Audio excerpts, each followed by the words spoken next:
I welcome you back to Noir Alley, where we welcome all desperate loners and lovers on the lam. I'm Eddie Muller, your navigator through these dark and troubled waters. Now, if there's such a thing as the perfect noir storm, it's what I offer you today. Raw Deal began life as an unspeakably bad piece of pulp fiction called Corkscrew Alley, but it ended up morphing into a movie that is thematically, iconographically, and stylistically one of the greatest examples of the artistic movement known as film noir. And it's also a movie that was almost stillborn. When Eagle Lion Studios submitted the script to the Production Code Office for approval, as was required of every production back in the day, Chief Censor Joe Breen responded in no uncertain terms. He called the script, quote, completely and utterly unacceptable under the provisions of the Production Code, and a motion picture developed from this screenplay could not be approved. Its unacceptability stems from the overall low moral tone. It is a sordid story of crime, immorality, brutality, gruesomeness, illicit sex, and sex perversion, without the slightest suggestion of any compensating moral values whatsoever. Now, Breen's backlash was almost unprecedented. He was basically saying, don't make this movie. But the honchos at Eagle Lion, particularly producers Brian Foy and Eddie Small, were shrewd operators. They hired Joseph Breen Jr., son of the PCA boss, as their story editor.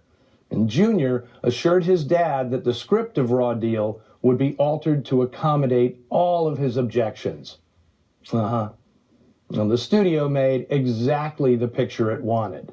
Writer John C. Higgins, cinematographer John Alton, and director Anthony Mann had put Eagle Lion on the map with their previous film, T-Men, and the studio rallied around this team, eager to see what magic they'd conjure next. Now, the source material may have been abysmal, but it had an elemental appeal, and from it, Higgins crafted a relentless story featuring archetypal characters and situations. I'd go so far as to call it mythological noir, a nocturnal fantasia of pure pulp. Mann and Alton distilled the script into a deeply satisfying roux, one that drew on 2 decades of fermented hard-boiled tropes. Now, it's the film's fresh twists that give it even more spice. The bad girl, redoubtable Claire Trevor, and the good girl, a radiant Marsha Hunt, wage war for the soul of homme fatale Dennis O'Keefe, a gender spin on the usual triangle. Listen, if it makes you feel any better, try and think about it this way. You did it to save my life. I know I'm not worth it, but then... Oh, yes, you are.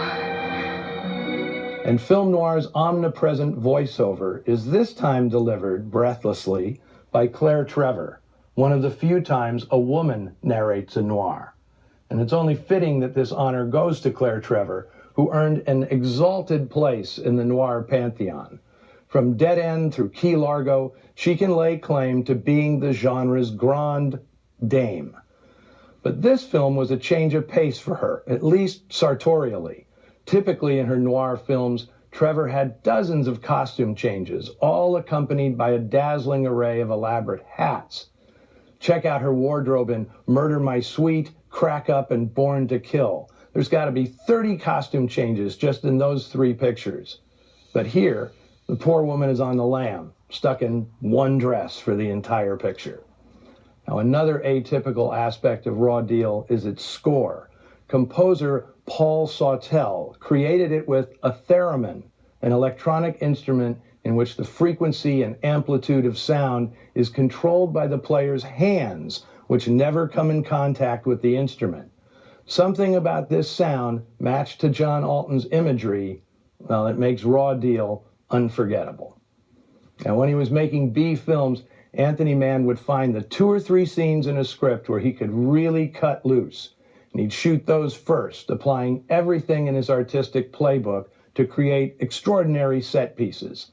And then the rest of the scenes he'd shoot as efficiently and economically as possible. Raw Deal is the first Anthony Mann movie that's one sensational scene after another. No passage work, no dead space. It is, start to finish, his first masterpiece.